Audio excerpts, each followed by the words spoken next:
All right, I suggest we start, and then hopefully other persons will join us after the break. So welcome to our Built4People meet the new European Bauhaus workshop. So this workshop is hosted by the NEBULA project. That's the agenda of this workshop. So I will just say a few opening words and present you quickly the NEBULA project. Then we will have some project presentations. We will focus on building renovation, but also go beyond to city transformation. And we'll have 5 project pitching, chronicle, reno, fantasy, drop, and eyes, hearts, hands. I hope I'm correct. Yeah. Then we have some time for a panel discussion, some time for a Q&A as well, and then some closing remarks to close the workshop. So just a quick introduction to the NEBULA project. I won't be too long because some of you came already this morning, and we had a short presentation of the project already, so I will be very quick. So a bit of context. So we have two complementary initiatives from the European Commission. On one side, the B4P partnership. It's a co-program partnership under Horizon Europe to support innovation. And on the other side, we have the new Bauhaus, the new European Bauhaus initiative, which is more kind of a transdisciplinary movement in which different kind of support is given to reimagine sustainable living. And both these initiatives are addressing 2 critical challenges for the built environment's innovation ecosystems. First, the need to become sustainable and resilient, as well as more people-centric. So NEBULA is trying to bridge these 2 initiatives, the new European Bauhaus and the Built4People partnership, in order to first foster the dissemination and adoption of the new European Bauhaus principles, because when it started, it was a bit nebulous. So we are trying to make this more concrete and easier to adopt for innovators. And secondly, to facilitate access to funding and to networking opportunities at local level, but also at European level for innovators through the B4P partnership. And for that, we target local innovation ecosystems related to the built environment, in particular clusters. So that's who we are. We are a consortium which is a mix of European associations, applied research centers, innovation management experts, and regional clusters. So we have a few clusters on board. They will act as designers and testers of the services that will be provided in NEBULA, then with the objective of replicating these services in the longer term for other clusters. In a nutshell, the project objective is first to initiate and nurture a network of B4P innovation clusters, what we call the B4P. And we will provide a package of services to this B4P. Further peer learning activities on the new European Bauhaus, open innovation support, and improved access to finance. For the first one, on peer learning activities, this includes a vademecum. The objective of this document is to guide innovators on the new European Bauhaus concept. There are a lot of existing documentation about the initiative, but the idea here is to make it more concrete, more operational, that it can be taken up easily by an innovator of the construction sector. Then we'll also set up webinars to share more specific knowledge on topics related to new European Bauhaus, share good practices, present projects that are related to the NEB. And finally, we'll develop a network of what we call the NEB advisors, who will support the actions I just mentioned, but we'll also disseminate the NEB principle to the local ecosystem. So the idea is really to find people that are ambassadors from the overarching NEB initiatives to the more local value chain. On the second set of services, here we are leveraging on the existing meta building platform, which was created in other EU-funded projects. So this platform is hosting a dedicated cluster module that the B4P will be able to use for networking purposes. We also use this platform to promote EC-funded innovations. And finally, there will be more specific support for the B4P cluster that we have inside our consortium, and then also, of course, to the follower clusters. And finally, we are developing a finance toolbox, both on public and private funding for innovation. So in this toolbox, we will identify and map different kinds of funding instruments that are the best suited. Sorry? Just a second. They don't see the slides. Strange. Oh no, they missed the most important part. How is that? Sorry, technical issue. So the slides are already on the slides right now? They are, yeah. If I should share a yeah. screen.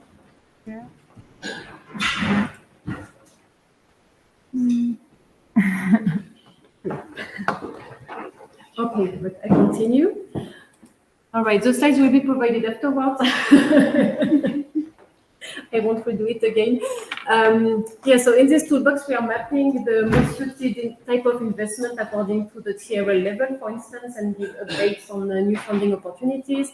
Matchmaking sessions will be organized. We have the first one actually this morning. The idea is to give more visibility to the EU funding related to the new European Bauhaus and to the B4P as well. We set up capacity building workshops related to funding and financing for clusters, and there will be what we call an on-demand financing help desk with more ad hoc service for clusters. No, that's not the one.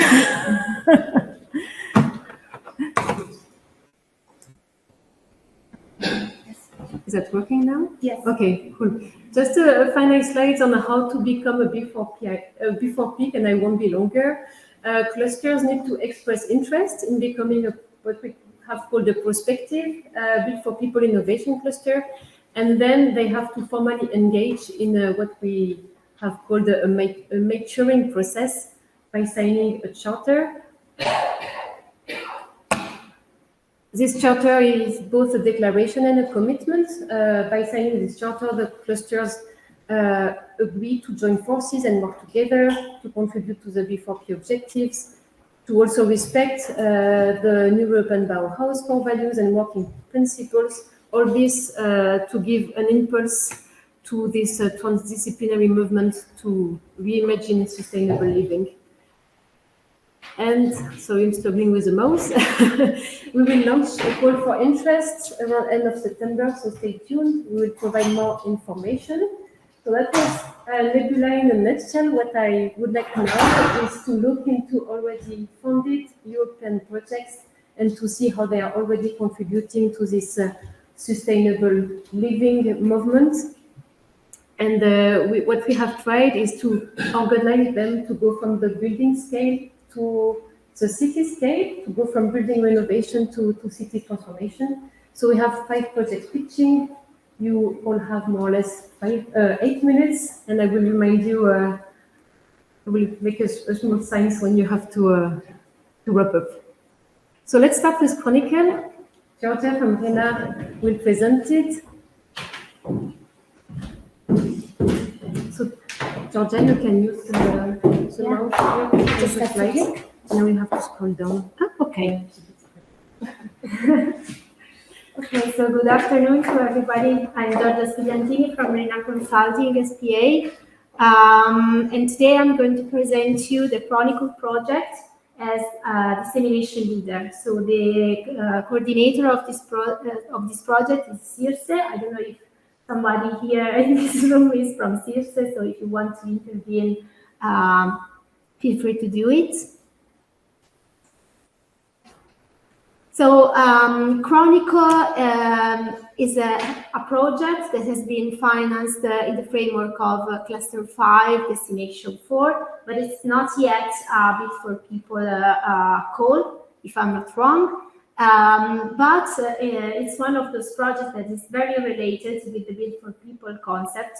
It's about building performance digitalization and dynamic logbooks for future value-driven services. So basically, we want to enable the sustainable living and the concept of Built4People by working on data and their use and the information to building owners, but also professionals and all the stakeholders that are involved, let's say, in the building operation. The project has started last July, so it's pretty young, let's say, and it's going to last 42 months. It's a 6 million project, and as I mentioned, Circe is the coordinator, and there are 18 partners. Some of them you know, and I think that some of them are also here today. So again, if you have something to say, feel free to do so. So the objectives of this project, as I mentioned, the project is very focused on data and their use for providing services, relevant services. And the intention is to deliver a holistic life cycle performance assessment framework and a suite of digital tools for providing, let's say, services, different types of services for different types of buildings, under the umbrella of the digital building logbook concept. So this is also one of the first projects working in this new topic of digital building logbooks. And in fact, we're going to present this same project in another workshop on Friday morning about digital building logbooks. So about that, if you're interested in more insights, maybe you can participate there. So the different services, as I mentioned, the project builds upon the energy performance assessment, but it wants to integrate the life cycle approach in new metrics and new services for, let's say, integrating the energy efficiency, the reduction also of operational costs with the necessity of delivering buildings that are also decarbonized. And in particular, the project wants to use data for providing evidence of this low carbon impact, let's say. The project is also quite focused in people-centricness, and that's also why we present this project here today. So we are working very much on metrics, human-centric metrics related to comfort, related to well-being, and also social aspects. So on top of life cycle costs, we are working also on social life cycle assessments. And there is also a great, let's say, emphasis on the market uptake. In particular, I'm personally involved in Work Package 2, which is now working on, let's say, building business scenarios and use cases for the different services that we are going to elaborate within the project. So to understand who's going to be the client for these services, what do we deliver, how can we, let's say, sell the services. And so, of course, the project has scientific, economic, technological, and societal impact. Of course, we want to create new knowledge, but so the main topics, I've already mentioned them, but we are also working very much on the scope of open source solutions, which is, of course, of great importance. It's in some cases also a pain point, because of course most of us are from industrial field, so we have to understand how to integrate the necessity of providing replicable and largely adopted solutions, open source, but also to let's say sustain this innovation for our companies. About the economic and technological, I already mentioned the intention to work on the marketability of the solutions that we come up with in Chronicle, and we're going to work also on the creation of better jobs, so working on let's say the good outcomes that this kind of new services can offer also in the market of jobs. So people are quite involved in this project from the beginning. We have a demonstrator that has been involved from the beginning also in the creation of the business scenarios and the use cases. And there are a lot of, let's say, activities to involve them throughout the project. Oops, sorry. So the demonstrators, as I mentioned, there are 5 demonstrators in Switzerland, Denmark, Ireland, Greece, and Spain. They are most of all residential buildings. And so the questions and answers that you can see here are part of actually a flyer that we are distributing within these buildings, because, as I mentioned, we really need in this project to engage people for the creation of valuable services for them. Of course, we need their data, but somehow we also need to deliver things that would be helpful for them, like user-friendly APCs and analytics for their personal use. So in this case, the owners, let's say, and the tenants of buildings are actually the targeted users of the solutions. So what will we do for the people? We will monitor and improve comfort and energy efficiency. So we are going to use a series of hardware solutions for gathering data and provide services, as I mentioned. We will provide a digital logbook for building-related information, and on that, I think we will have the occasion to brainstorm on this on Friday, because let's say it's not so straightforward to think about the usage in the market of these digital building logbooks by the different stakeholders. There are usage that can be done by the public authorities, of course, but also for the users, and how this can be interconnected. This is a challenge, I think.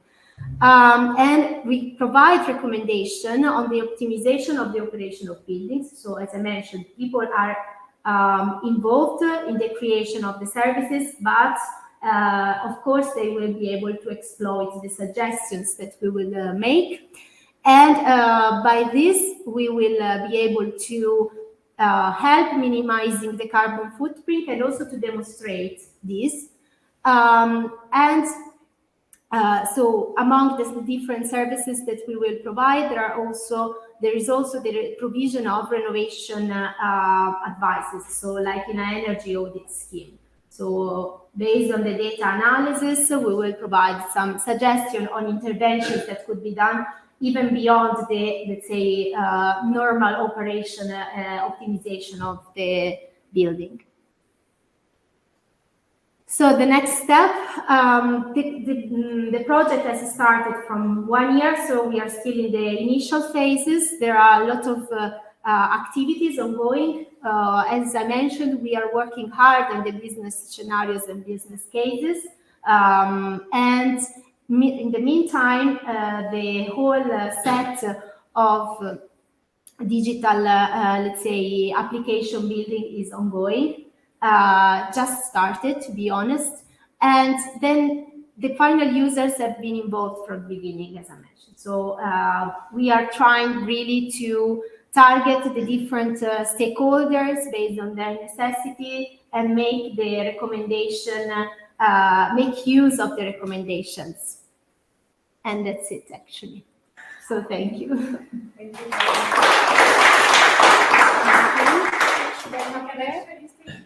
Okay, for the Rhino project. Yeah, okay. Will be the last one, I promise. Okay, so in this case, I'm presenting a project that we coordinate. It's called Rhino, and it's about deep retrofit and the facilitation of deep retrofit in Europe. In this case, the project has started from quite a while. We started in June 2020, and it's gonna finish next year. So we have a little bit more to share in terms of results. Again, it's not a project that has been conceived in the framework of Built4People of NEB or NEB, but the kind of, let's say, developments, ideas behind the user-centricness are fully part of the concept. It's an innovation action, and it's the project is composed by 19 partners.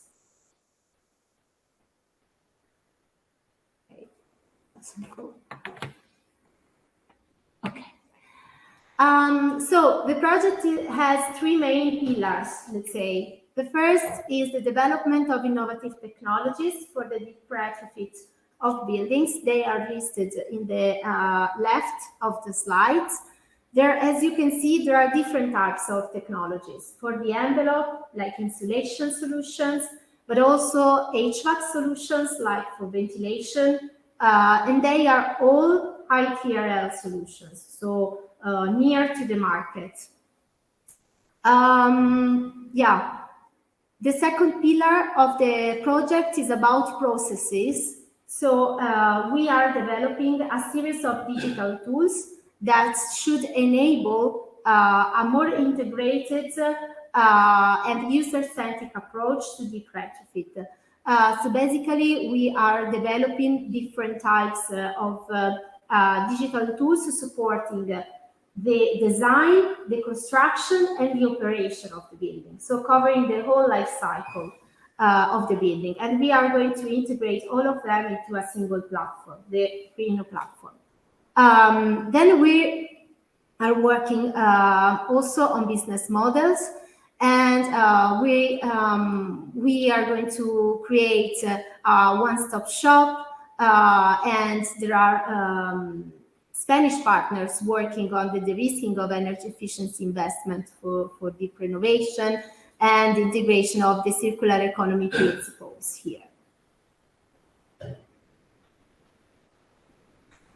So in terms of expected impacts, we have a lot of them. The project is very broad and concept and complex, so we are targeting primary energy savings, because we have several demonstrators where deep retrofit is going to happen, and cost reduction, because one of the aim of the technologies that we develop here is to reduce time and cost of the implementations. Reduction in time, for example, during the construction, because we are developing some digital tools that are aimed to reduce the time of the construction. And what's most relevant for this workshop today, we are elaborating a tool that is able to take into account user disruption during the construction phase. This is very important for keeping the user in the loop, let's say, of the renovation actions, because they will know from the beginning, for example, how much time they will have to spend outside their home for making the deep retrofit happen, and which kind of disruption they will have, for example, in terms of dust or the presence of scaffoldings in the buildings, etc., etc. And of course, also we have expected impacts concerning the market potential. So here are just some numbers. I will not go through them, but I think that the slides will be made available, and it's just to let you see that we really aim to deliver good numbers here in terms of impacts in all those areas. In terms of demo site, we have 4. They are all residential multifamily buildings in France, in Denmark, in Poland, and in Greece. They are all buildings with the, let's say, low-income families.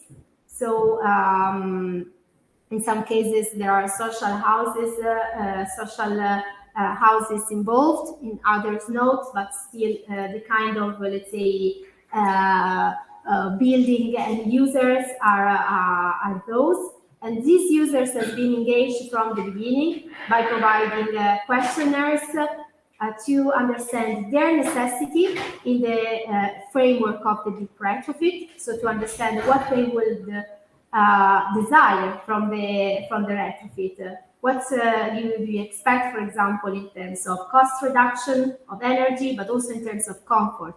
In several of these cases, for example, we understood that air quality was a problem, and also acoustic insulation, which is maybe not the first, let's say, thought that we have when we think about deep retrofit in the area of energy efficiency, right?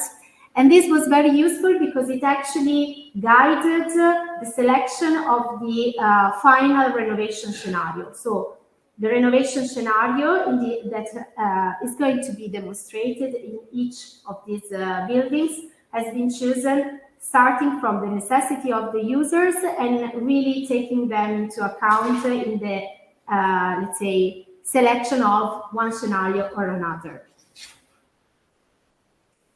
So in terms of results, this is pretty long. It's it's an ongoing project. As I mentioned, we have 1 year to go still, but a lot of things has already been done. So everything that is related to this engagement of users in the early stages has been done in the framework of Work Package 1. The technological solutions that have been developed in the framework of Work Package 2, which is almost closed. In terms of the different IT applications, they have been all developed. So we are now in the phase of the training and also in a very important phase where we engage other professionals to try these tools and let us know about their user friendliness, their uniqueness, their innovative potential. And actually, we are in the phase 4 that you can see there in the circle. So we are about to start. Actually, in some cases, the renovation has started. In some other cases, we are about to start. The lesson learned in terms of people involvement, let's say. So it was important to tackle the necessities of different professionals. So in the life cycle of the construction, there are different professionals looking at different phases. So the professionals working on the early stage are sometimes different from those working in the construction phase and those working in the operation phase. And for a project like this that wants to put everything together, providing tools for everyone, it has been a challenge to understand all the needs and to understand also how to integrate everything together. Then, of course, there is the need of training because these tools are not, let's say, mainstream. So there has been and there is still ongoing a great training effort also for the workers on site. So part of the solutions, for example, were about the use of AR for, let's say, helping the workers on the construction site to understand how to install the different technologies. And concerning the final users of the building, so the tenants and the owners, I already mentioned that we have engaged them from the beginning and we have accounted their disruption in the selection of the renovation scenario and also letting them know what will happen in terms of their lives during the renovation. Yeah, almost closed. Okay, yeah. Thank you.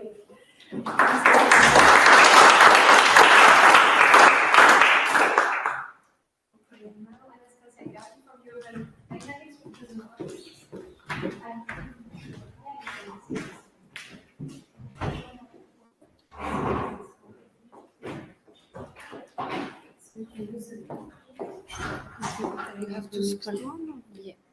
Okay. Okay, good afternoon from my side. I am Anastasia Garbi. I am the head of the research department of European Dynamics. It is a multinational ICT company. And this project for the Z is addressing again innovation and together with smart performance contracts for efficient, sustainable and inclusive energy use. And I will present the details of the project. This is a quite new project. We started in October last year. So we are at the phase of establishing. We are funded by the Horizon Program Battery Initiative Built4People. And yes, it is a 36-month project and has 26 partners. In this project, we are addressing the renovation value chain. So we have included in the consortium working with all the relevant actors. So we have ESCOs in several countries, construction and renovation companies, government decision makers and funding authorities, energy cooperatives, investors in different roles, one-stop shops for renovation, and social and science and humanities experts to address the user engagement, but also digitization partners and building owners. So I think I can go very fast on the challenges because they are common. Oops. Sorry. Can I go to the previous? Yes, here. So the challenges that we are addressing is, of course, number one, the renovation wave that is a recent EC policy that wants to accelerate the renovation rate in Europe, so to reach hopefully 3% by 2030. Of course, the climate change, the lack of trust and uncertainty about energy performance contracts. And this, of course, comes with low investment rate. The monetary incentives that we can address to support the decision making for various individuals and building owners in order to support their decisions. The public awareness that is necessary also to accelerate the initiatives, and of course the large investments that are required upfront and need financial support. Our objectives are to digitize the processes. So we include a variety of technologies that address the data capturing, behavioral and recommendation engines, and SSH activities that are blended in a mobile app. A Green Euro initiative that is aimed to reward the good achievements, and standardize measurement and verification and energy smart contracts based on blockchain. On these digitization technologies will be demonstrated in various real-life demonstrators, including swimming pool in Poland, school in Latvia. In Spain, Greece, and Portugal, we are working with residential homes, but in various categories. So we have a high-end market, we have poverty houses in Portugal, and we have prosumers residential homes. In Greece, we are working in a museum to renovate a museum and a public office building. In these pilots, we are proposing to merge the digitization technologies that we mentioned earlier with tailored renovation packages that includes that addresses the specific needs of each building. So in the pool, we will renovate the watering system and sewage system, the HVAC. in the school, the HVAC, and in the houses we propose packages having photovoltaics, insulation, and HVAC, and in each building we have different tailored technologies. This will be installed and measured before and after, according to various measurements that will ensure that there are the guarantees that we promised. This, to our point of view, helps us to document for each package the expected performance improvements in the building, so that based on this we can build trustworthy energy contracts. And the guarantees are planned to be this, among others, we are still discussing them, but they will be, of course, the energy reduction that we achieve, the indoor quality improvement, indoor air quality improvement, and CO2 emission reductions.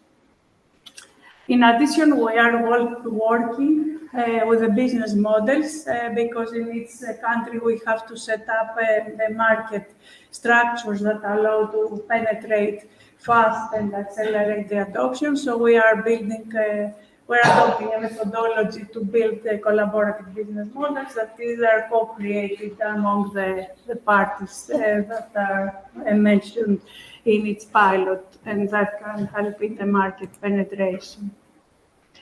In terms of boosting this renovation wave, what we are doing, we are building one online platform for one-stop shop for renovation. So it will be a platform where there will be information about the renovation services, the best practices that we achieve, and services offered there by the relevant providers.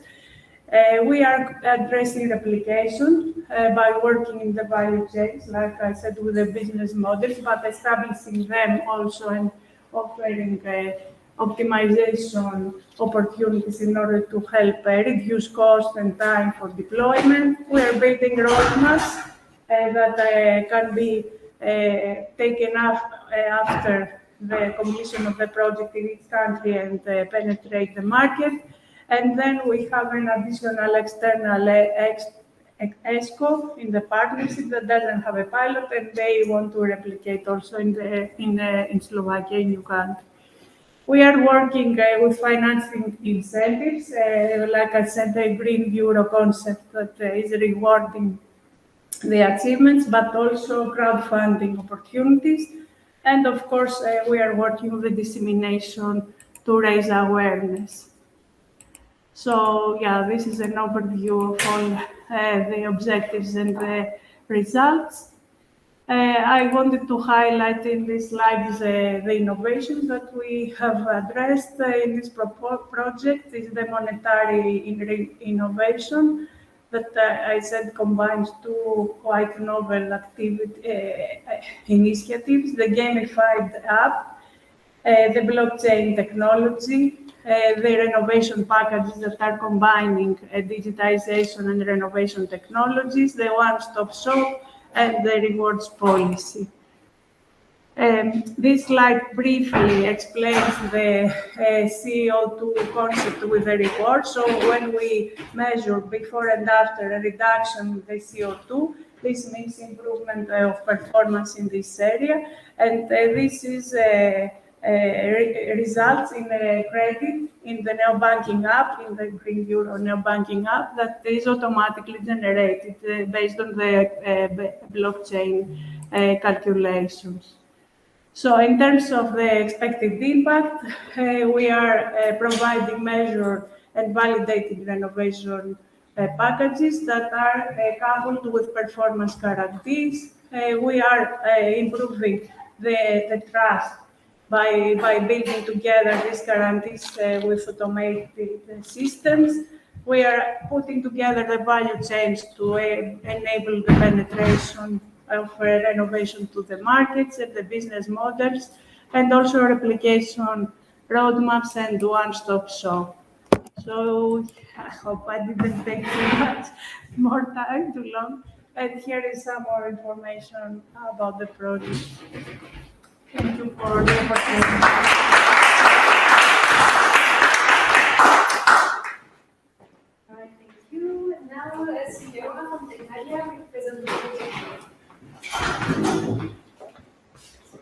just have Okay. So I'm going to present the DROP project. The long name is Digitally Enabled Social District Renovation Processes for Age-Friendly Environments, Driving Social Innovation and Local Economic Development. The short name is Putting the Residents at the Heart of Social District Regeneration. As Karin has said, I think that we are going to another scale. We are not going to neighborhood scale. The project is inside the call of social and affordable housing district demonstration. It's a European Bauhaus project. It started in October 2022, so it's quite young, and it will finish in September 2025, so we don't have many time left. We are already running. The consortium is quite small. We are 10 partners. We have one pilot that is located in Ermo, that is a small city in the north of Spain, in the Basque Country. And then we have 2 peer cities that are not follower cities or fellow cities, and peer cities, because we think there is a great potential in other cities and things that we can learn from the other ones. One of those cities is Elva in Estonia, that you know that is called the Digital Society, because they have a very huge experience in digitalization and also participation with the citizens using digital tools. And the other one is Matera in Italy. If I see that there is Italian people here, Matera is an example of city regeneration, because it has, improved a lot in the last 40 years. I will explain later better. And with both cities, we have other partners like Social Housing Association, ECUL in Estonia, Institute of Baltic Studies. Then in Matera, we have Matera Hub, that is specialized in cultural and creative industries. We have Housing Europe, that of course is a reference in social housing in Europe. And in Spain, we have the municipality of Ermo, that is the coordinator of the project, with all that involves to have a municipality leading a project like this. We have Promosa, that is the Agency of Economic Development, Tecnalia, we are a research center, and the University of Mondragon. Also, inside this call, we have 2 sister projects that are called ProLight and SuperSign, and we have quite a good relationship with them, and we are already starting to share different workshops with them. So, what is the main objective of our project? Well, we want to develop an integrated methodology to transform social housing districts into inclusive smart neighborhoods. And we want to foster actions that improve the urban space, the accessibility, and in general, the quality of life of all the inhabitants. And for that, we want also to work on the connectivity of those neighborhoods physically, but also socially and digitally. And the 2 drivers we have decided to take for this are social innovation and local economic development. But also we want to investigate the potential of cultural and creatives to push for local economic development and social innovation, and of course, the integration of innovative technologies and digitalization. So let's say that the scheme of the project would be like that. We have our 2 drivers, social innovation and local economic development. And in social innovation, we are working in co-creation with the neighborhoods and different stakeholders from the municipality. We are going to implement a district office. And in local economic development, we will also investigate the potential of energy communities and new jobs and services that can be needed for the renovation of the neighborhoods and capacity building, of course. So the results are the integrated methodology for social housing neighborhoods renovation, diagnosis and baseline of the neighborhood of Santana in Ermo. We want a performance scheme also to be able to measure the renovation interventions taking into account the impact at neighborhood level. We want a community built in that neighborhood. We want to have a context for innovation that includes all the actors that are inside the value chain, and that includes all the actors in different levels, also culture, society, but also industry, economy, or research. We want to create a replication strategy and roadmap that will enable not just the replication in other neighborhoods of the city, but also the replication in the peer cities and also other communities in Europe. And of course, we want to communicate and disseminate all the things that we are doing and to have an exploitation plan, because if we cannot exploit it, there is no future. So, sorry, I'm going to the other side. So this is the scheme of the methodology. We have 3 different levels and a strategic level. In social innovation, we are going to work around social housing renovation, more the physical aspect of what is considered social housing. In the case of Ermo is not a typical social housing neighborhood, but it's like, let's say, those kind of neighborhoods with common typologies that were built in the 50s, 60s due to a need of housing because of the migrants that came from the rural areas to the more industrial areas of Spain, but that is replicated in a lot of other countries in Europe. Social engagement, because we really think that we need to engage citizens, and they have also to be responsible in these processes because they are the neighborhood. And of course, social using, how those neighborhoods are used. And in the local economic development, we want to work in cross-sectorial approach and new bottom-up human-centered business models. At the design level, we are working around active aging and digitalization and renovation. And in renovation, we are working around energy efficiency, accessibility, and new skills acquisition in construction sector.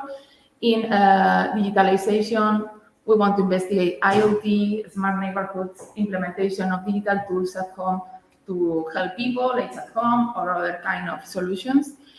And then we have the intervention level. So the stages would be diagnosis, plan, then prioritize, design the project's intervention plan, implement them, and assessment. You have to take into account that in all those steps, people is going to be involved. They are going to be part of all the process. So in the planning, they will be there. They will decide which are the fields they want to work in. They will decide which projects they are going to be prioritized, and they will decide also how the design has to be done. Of course, in some stages, other knowledge and expertise will be needed, and other stakeholders from the local ecosystem will go inside. The peer learning process, as I have said, already has started with Elba and Matera. We already went to Matera. So Matera can teach us a lot about cultural and creative industries, not just the cultural heritage part of Matera, because it's easy to find nice things in a place that is UNESCO. It's easy to find possibilities of making money or explode Matera, the sassy of Matera. But Matera has a lot of neighborhoods that were built in the 60s that are very similar to the neighborhood we have in Ermo. And we want really to see how they have involved people in the Capital Culture 2019 that was Matera was part of. So that's what we want to learn. And in the case of Elba, we want to learn from digitalization because they have digital governance. They have a lot of tools developed to involve people, to have relation with people, and that's what we want to learn from. And in the case of Matera and Elba, they want to learn from the process in Ermo, how the process is going to evolve. So this is a kind of win-win process for all of us. So the demo case in Ermo, we already started in the strategic level. We did analyze a lot of fields from the neighborhood, from the social, from the economic, from the physical, from the constructive, from the use of the public space, and we did a SWOT analysis. We identified the different actors that have to be involved in all the process, the neighbors, but also the different businesses that are in the neighborhood, and also other local actors that will be part of the ecosystem. And we already had a focus group to make a contrast with the neighbors to see with them if the SWOT analysis that we did with objective data was correct. So now we are going to start to the design level and also intervention level, and in those processes, all the process will be followed by the neighbors and other stakeholders. So what we have learned so far, if you want to, first, because we have just done some things till now in 8 months, if you need to find information, start asking for it before. At municipal level, it's very important in this kind of project, they have to be transversal, so you have to involve a lot of municipal departments, inform them about the project since the beginning, it's going to be easier. And about the citizens, we have to be very clear with the citizens what is going to be done, what is not going to be done, and to be careful with the false expectations, because in this case, for example, if we lose the citizens, we have no project because it's a co-creation process. So we already told them that the project is not going to finance building retrofitting, accessibility, elevators, or dwelling adaptation. But the project is going to help them using the neighborhood office to go to the next generation funds and to ask for that kind of economic funding for the interventions. We are going to give them options for discipline participation, Internet of Things. They can decide what they want to do. We will analyze the potential of energy communities, and we will see what kind of capacity building for the construction sector that is missing we can give them. And I think that's all.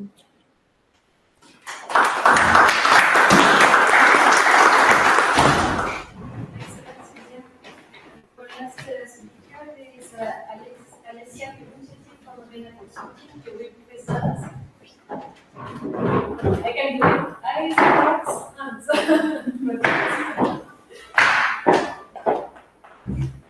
Going to the next slide, you scroll down. So one more, please. Okay, can I use this one? Oh, no. Okay, so hello everyone. I'm here representing RINA Consulting, and in particular as coordinator of this project. So the acronym is EUR, but we decided to call it Eyes, Hearts, Hands, just because we feel that it's easier also for the people to get connected with this name instead of just the acronym. So about this project is one of the first new European Bauhaus lighthouse projects. So it's one of the 6 demonstrators, and it's the biggest one with about 32 partners. And the goal of the project is to develop a co-design methodology for urban renovation. Of course, considering the new European Bauhaus and EU mission pillars.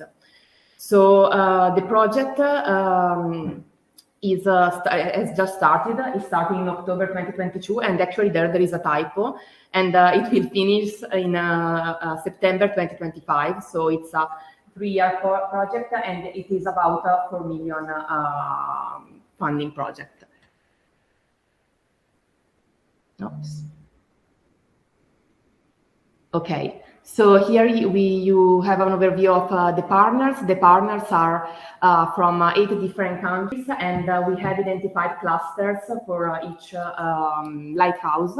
And we actually have 7 different lighthouses within the project, but we will see that later on.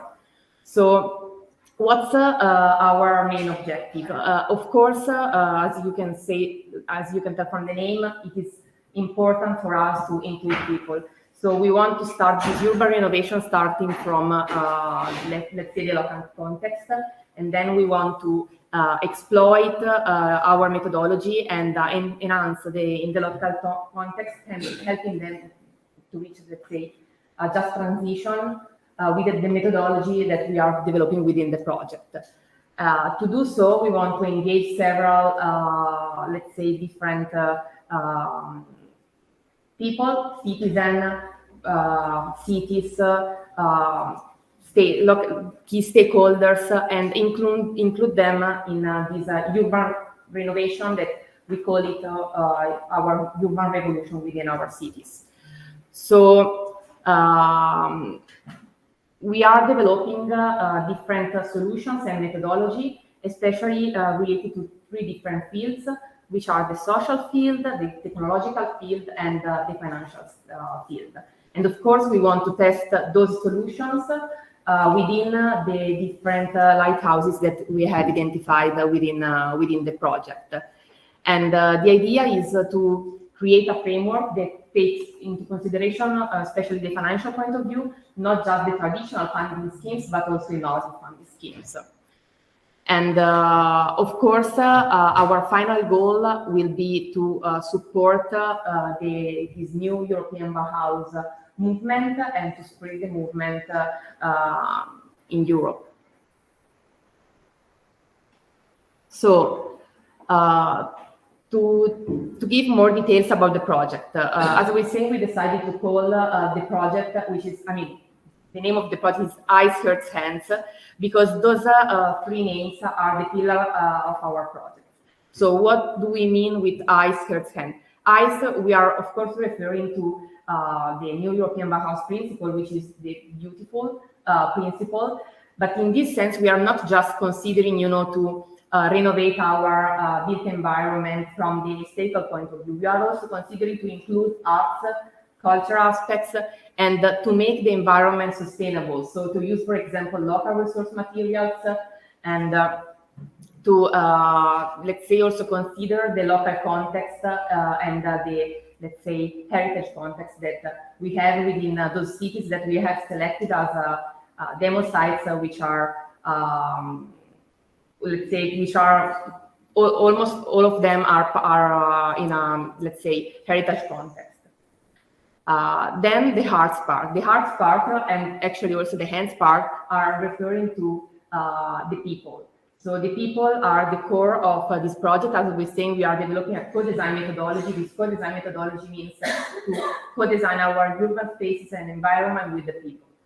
So with hearts, we would like to create these urban spaces that will be more inclusive and socially fair.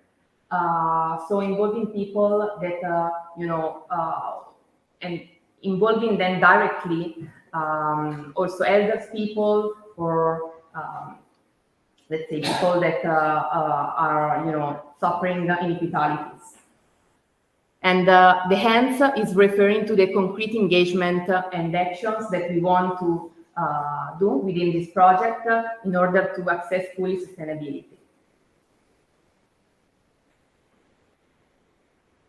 So as I was saying, citizens are the core of our project. The project is developing is analyzing different ways of and methodologies and tools for co-design and to include people within the project. To do that, we are using different ladder of engagement ladder, starting from involving just citizens and making them aware of the project. And our goal will be to reach the final engagement ladder, which will be not just include the let's say citizens within the project, but to empower them so that they will be the one that will take the final decision about the urban context and the urban space they are living on.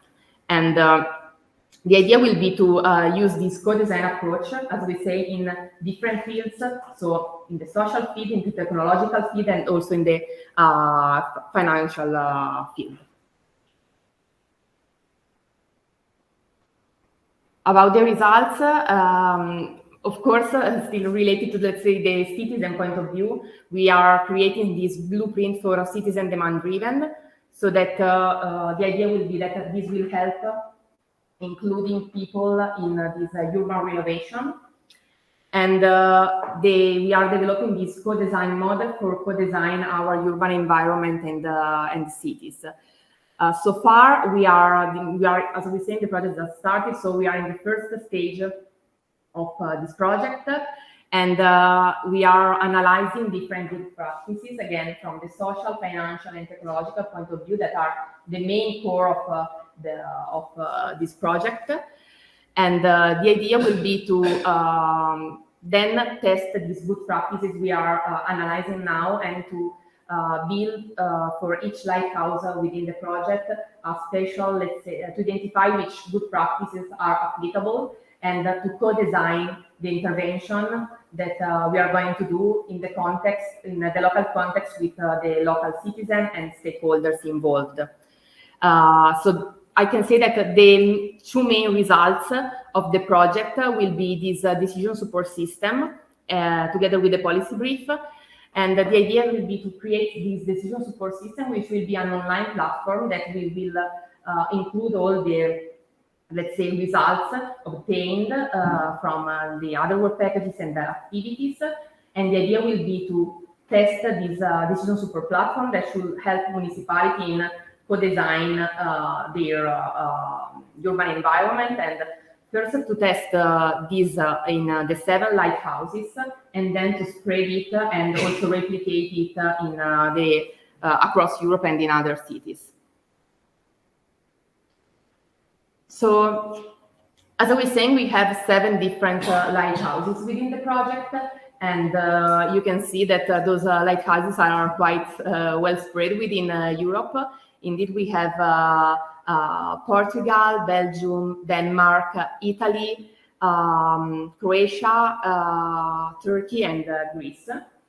So as we say, it's quite a big project, and it's quite challenging to test the solution that we are developing within these 7 different lighthouses. But we decided to identify for each, let's say, lighthouse cluster, specialists, so the technical partners that support the lighthouses from the social, financial, and technological point of view.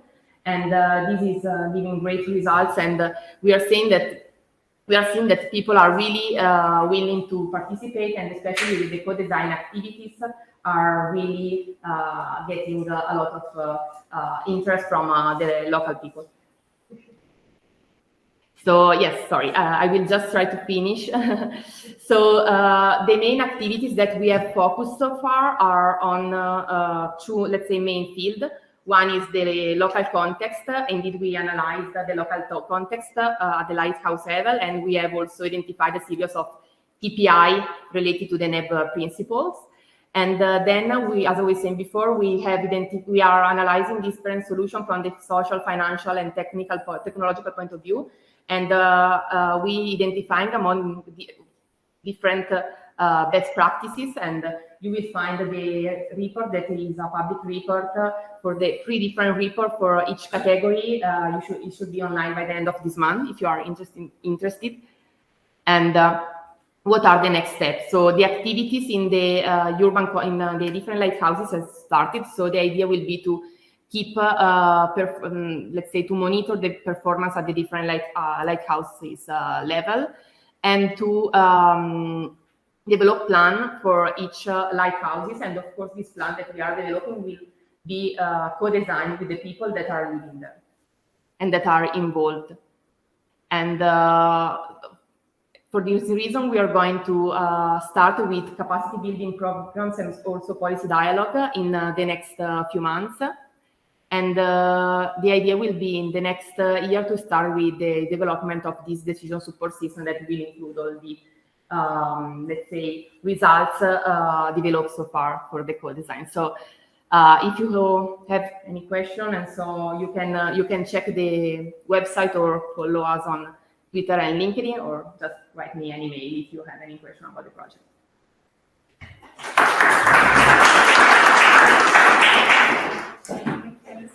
Can I understand it was tricky to squeeze everything into a short time? All right, so now we have some time for a panel session and then a Q&A with the participants that are left. Thanks for staying. So I will be very quick with my questions, so we keep some time for the question with you. I will start with a few questions. Hold on, I think I have to turn the camera.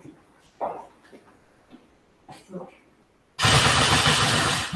Is it? Yes. Okay. But I don't think we have a lot of online participants anyway.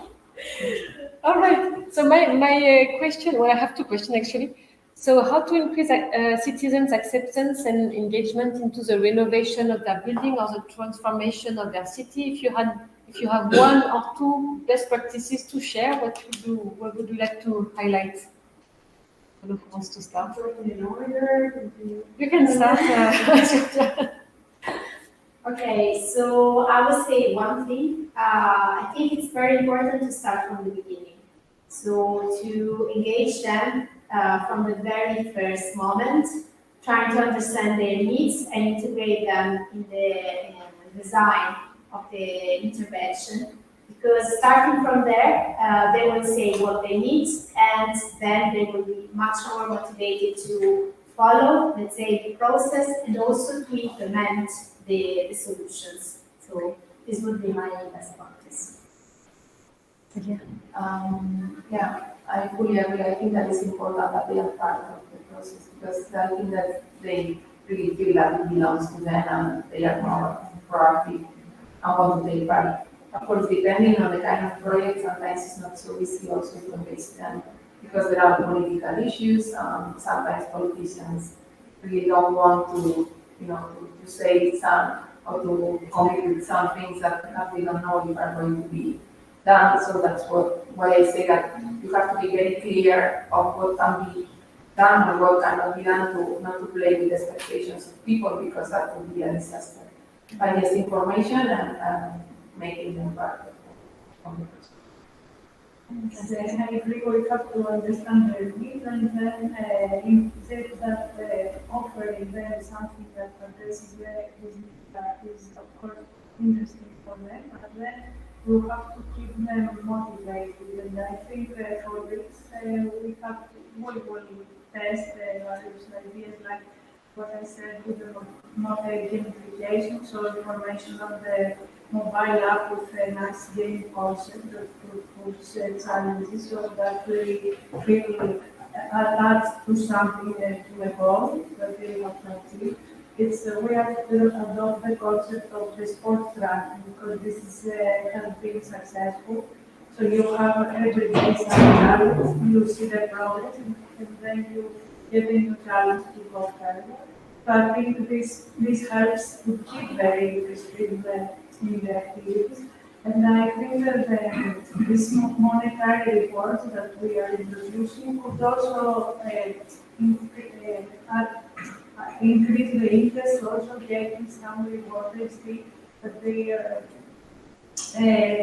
effort and the change of behavior that we are trying to achieve here is really paying back something tangible. I think this could be, we will see. Just to get a better idea, do you have an order of magnitude of how if they really get money, or if it's just a few euros, symbolic euros? We are discussing, there is a concept of a loan that they can get and they pay back easier with winning some money, but yes, not a lot of money, but okay.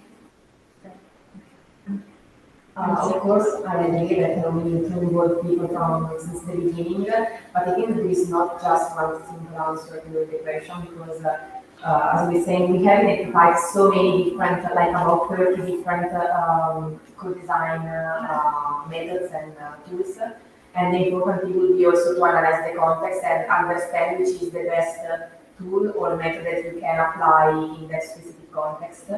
But in general, yes, of course, it's important to involve them from the beginning, and I think that it's not just about, as we said before, involving them. It's more about empowering them so that they won't just be part of the process, but in the end they will be the one that will take the final decision.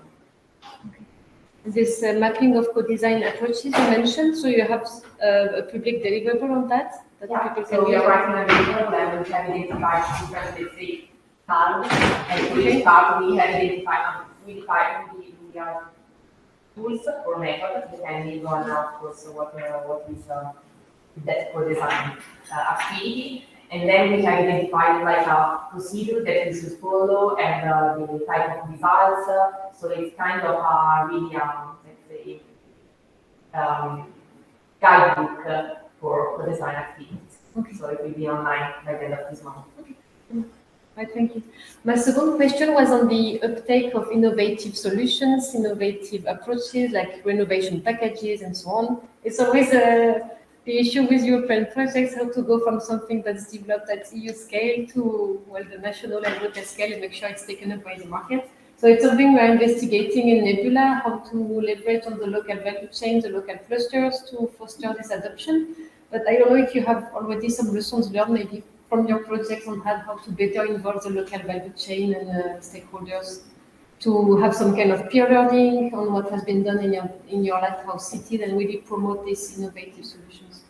I have some experiences from Lino as, let's say, one of the digital developments of the project is a system, an AR system for supporting the workers working on the construction site to understand how to install the technologies that they have delivered the construction sites. And actually, there has been some tests, but the results are not available yet in order to compare let's say, how fast can be the learning, for example, on how to implement this technology using AR to R or more traditional methods like instruction or drawings, for example. And so those results will be available in a deliverable that will be released at the end of this month. And so this is one part of the thing. But about the users, so the building owners, I really think it's important to train them. And most of the times, I think that when we deliver this technology, we just install them and leave it there. So of course, training is important, and it's important to really collaborate with experts on the social science side, because us as technicians will probably provide some instructions that are not so clear or understandable by, let's say, a traditional building owner or a traditional tenant. I don't know if you see anything to add from your project, or it's something that you are struggling with as well.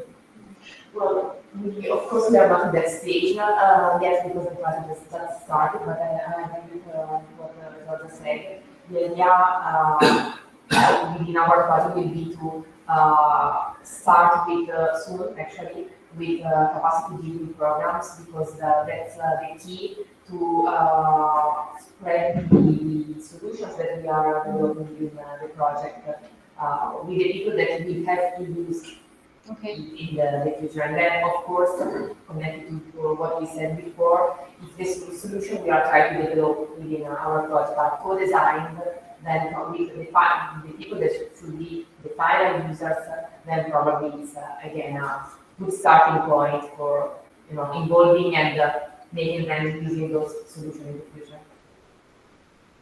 We don't know yet what are the solutions that will be implemented, because it's a co-creation process, so perhaps that's the innovation.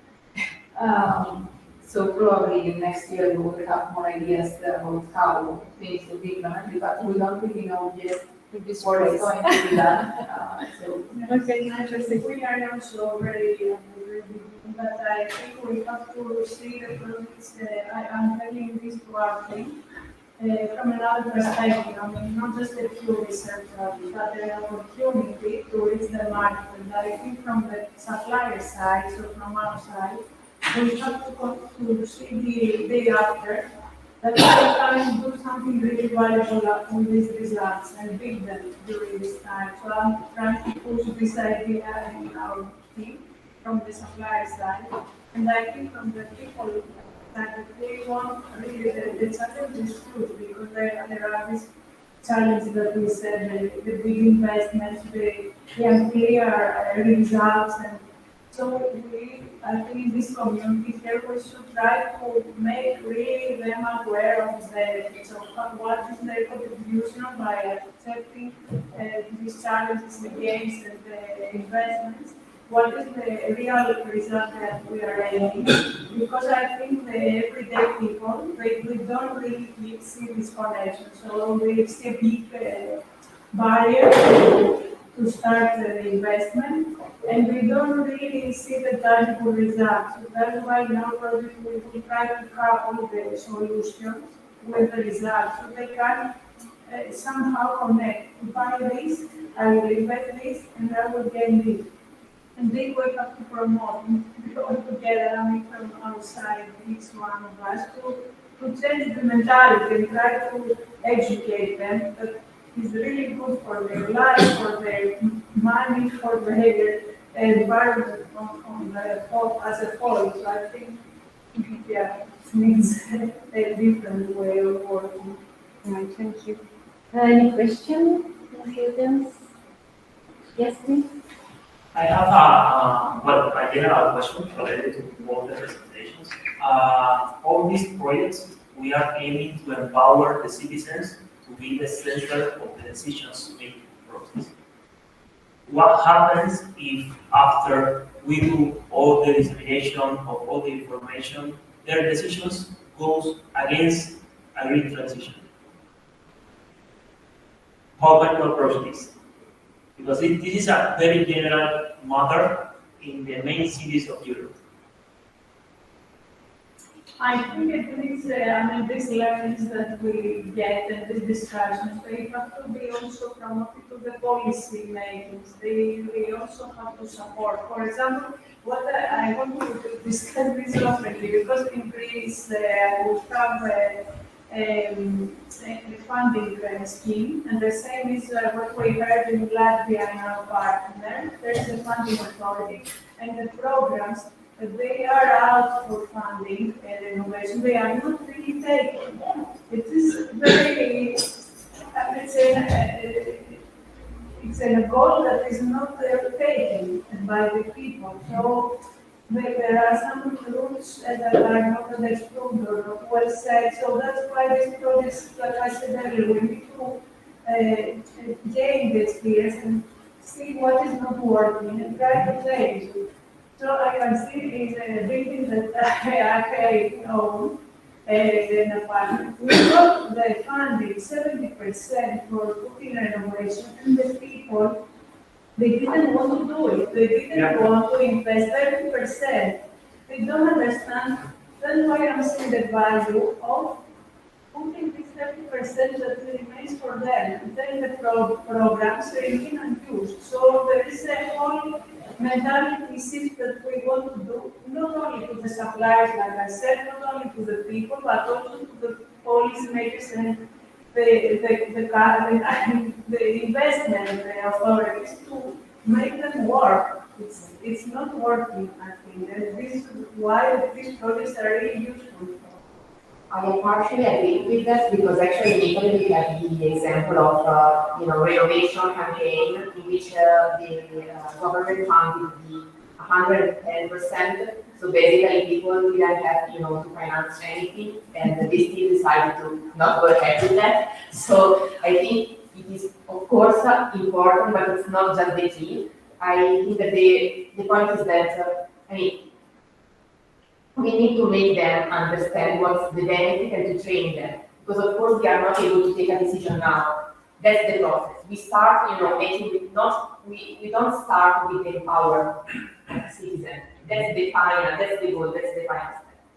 We need to, be with them during this path, making them understand what are the different choices and what's the impact of each solution.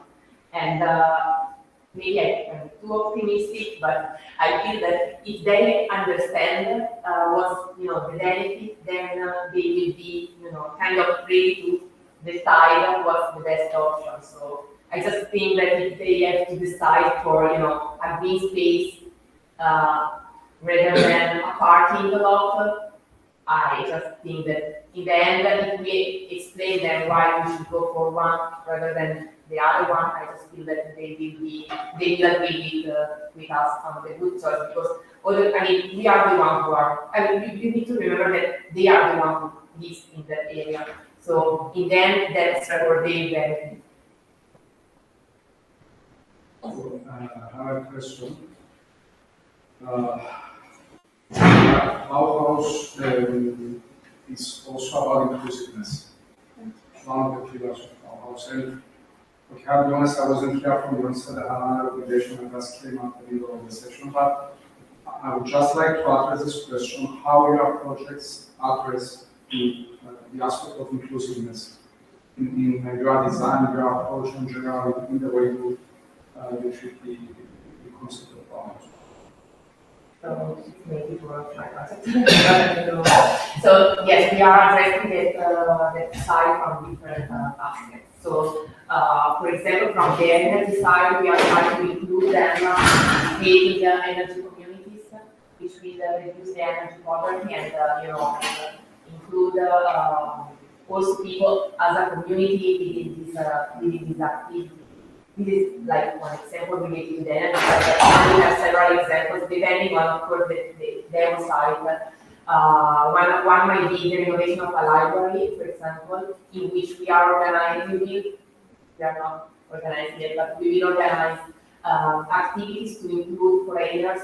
So to include them, maybe organizing language trainings and activities to make them part of the community.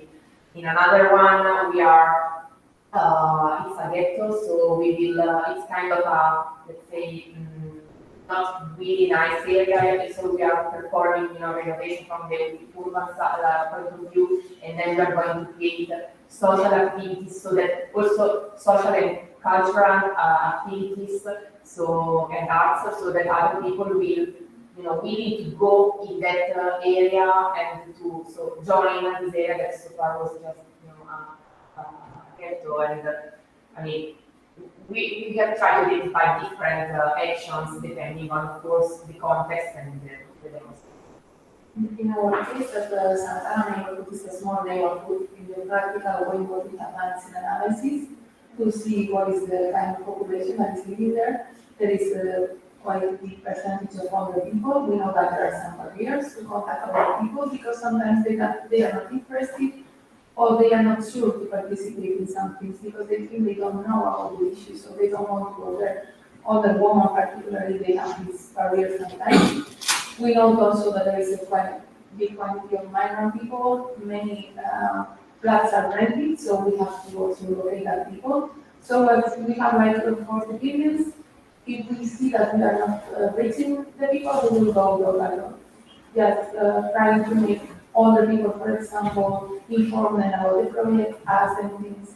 And the first step we have done is to gather representatives of all the buildings and ask them about the neighborhood, how it was when they went to live there. How it was with the neighborhood, what did you do? Who came here, your parents, and your neighbors, just to make them remember, like the charm that had at the beginning. Of course, we will forget someone, for sure, because it's very difficult to reach everyone. But we will try also to use the same neighbors for that. Like if you have a neighbor that that cannot go out from the flat because has mobility issues, then we go there. That's the intention with that, but also we have the municipality coordinating the projects.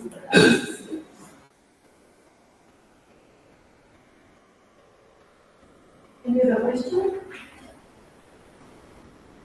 Regarding the other question about what happens if the results that we get are not the ones that we want to get, that is something that may happen in our case. I mean, we are in co-creation and then perhaps they decide that they want to have dancing classes. And that's not very much aligned with the project, let's say.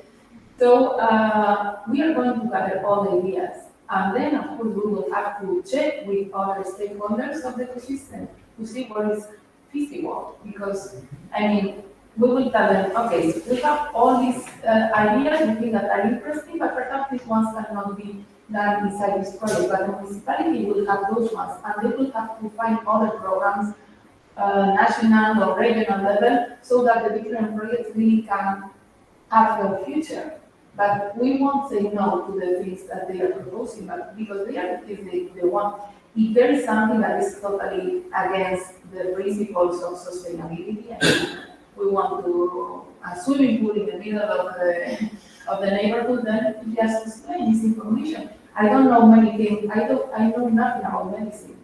And sometimes I go to the doctor and I say, I would like to, and then he explains or she explains, this is not possible, I don't understand. So I don't know why we should suppose that we are not going to understand things. Or that we are going to understand things. I think that the main reason is because the climate change is not a general awareness topic. So the doctor has been there for the last 30 years, but climate change doesn't. Yeah, but they understand, I mean, some years ago, accessibility at living level was not really an issue. I mean, in the community, when people say, no, I live in the elevator, people go, oh, no, I'm not going to spend my money in that. Now it's something that everyone wants at home. We don't mind to pay. We have already, I don't know what to say. We for us, it's implicit that we need that. And this is an evolution. People perhaps does not renovate because of the CO2 emissions reduction or the climate change, but they renovate because the quality of life improves. They have less humidity at home, they feel better, and the quality of the air is better, and the reduction of the bills. So perhaps we have to go that way. I mean, it's just to find a way to make things change. If we start calling them about CO2 reductions, that is going to be a disaster for sure. Thanks. Okay, thank you. Then the last time is yours to close this session. Thank you, Karen. I'm not sure it's the easiest role anyway, but I will try to do it as best as I can. But first of all, thank you very much for the very interesting presentations. I have the feeling that when we started B4People, to be fully honest, we were clear about, innovative technologies for the built environment, and of course, how to integrate more and more various innovative technologies. That was one point. And of course, the aspect in relationship with the aspect of energy efficiency and decarbonization. And what we wanted, of course, is to improve the value chain, to prepare the value chain to integrate more and more of these innovative technologies. So that was reasonably clear. I wouldn't say that all the problems are fixed now. Probably not, particularly in terms of the innovation value chain. We have many technologies already. Actually, that we have many technologies. Probably there will be new technologies in the future. We've got already many of them. But I would say that yes, we have to integrate those technologies. And the last point was the user center. And to be fully honest with you, well, it was clear to us that it's of course important that we have this user-centric approach. Because, well, we want at a point in time, and you raise a very valid point. Well, there is this problem of acceptance of people, of integrating what is sometimes felt as intrusive technologies also in the built environment. And that's true that the new European Bauhaus is something which is interesting in the sense that, from my point of view, all the projects that have been presented will focus on this aspect of user centricity. Sometimes in different ways, sometimes raising big problems as well. How are we going to deal with, when we talk among all of us, probably most of us are engineers or close to the engineering approach. Or even if you are not purely engineers, you have studied methodologies and this kind of thing. So we are all around a community of practice. We are all kind of a community of practice. But in that case, we talk about community of interest. And what is the interest? So I fully agree with many of your points, Sylvia, when you say that we try to in some way elaborate this community of interest. I really disagree with the dancing classes. Because we were talking with us, and indeed it's beautiful. It's healthy, it's together, and it could be sustainable. So why not? Well, I'm half joking, honestly, only half joking on that. So this is something that we probably have to develop. For instance, how are we going to keep this user centricity? It's always difficult at level of building. How are we going to do it at level of district, for instance?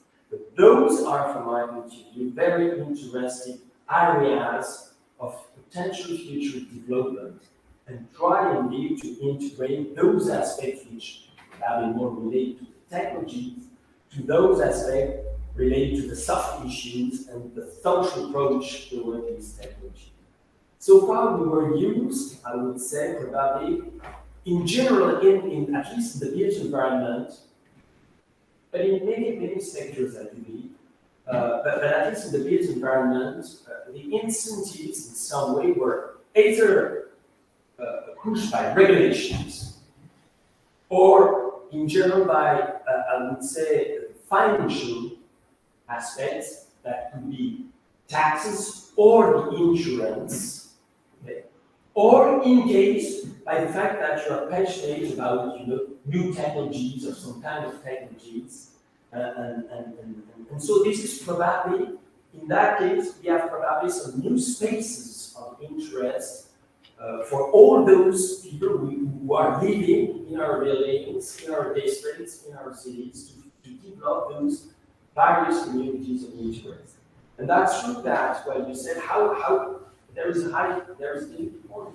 How to harmonize sometimes the views of people coming from having different origins, different profiles, different social or educational profile, and these kind of things. But these probably are areas of future development that we want to do. So probably in the future, from a more, I would say, operational point of view, I know that B4People project already have some clustering activities.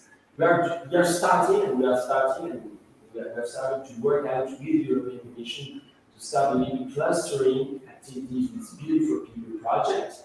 But at a given point in time, probably we will have to get to go to a higher level where we try, especially to try to have clustering between those projects and the next one, of course, the future ones, and to see which those thematics, in which way those thematics, and user centricity is definitely one, will be of interest of both, and that will be probably, from my point of view, a very interesting opportunity of sharing good practices and experiences in these things. I'm thinking, for instance, about your co-design model, for instance, which seems to me reasonably clear, for instance, at the level of a building, for instance, because there is already in so many interests of people. They have decided to live in this building. But sometimes at the level of the district, well, it's hard to be more complex. So how is this co-design model evolving or being transformed? Well, I'm not clear about that, but I do believe that these are very, very interesting moments. So I would like to stop here right now. I guess that this is probably time now to conclude the session. But once again, many, many thanks for all your presentation. Thank you very much for joining this session and for your very interesting questions. Maybe have you very final conclusion to the conclusion? Thank you all for coming, for your presentations, for closing the sessions, and have a nice end of the day. Thank you very much. Okay,